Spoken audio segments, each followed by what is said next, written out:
നിങ്ങൾക്കറിയാമോ? നമ്മൾ ഒരാൾ നേത്രദാനം ചെയ്യുന്നതിലൂടെ പുതിയ 2 പേർക്കാണ് കാഴ്ച കിട്ടുന്നത്. നമ്മൾ ഇന്ത്യയിൽ ഇന്ന് ലക്ഷക്കണക്കിന് ആൾക്കാര് കോർണിയൽ ഡിസീസ് മൂലം കാഴ്ച നഷ്ടപ്പെട്ടുകൊണ്ടിരിക്കുകയാണ്.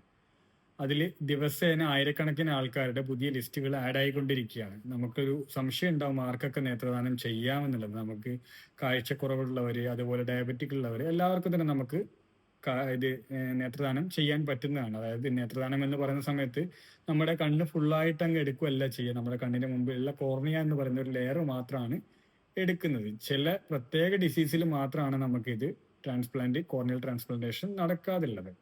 പിന്നെ നമുക്ക് ഇതിപ്പം എല്ലാ ഹോസ്പിറ്റലുകളിലും ഇതിനുള്ള കൗണ്ടേഴ്സ്, ഓൾമോസ്റ്റ് എല്ലാ ഫേമസ് ഹോസ്പിറ്റലുകളിലും നമുക്ക് നേത്രദാനം ചെയ്യാനുള്ള കൗണ്ടേഴ്സും ഫോമും കാര്യങ്ങളും അവൈലബിൾ ആണ്.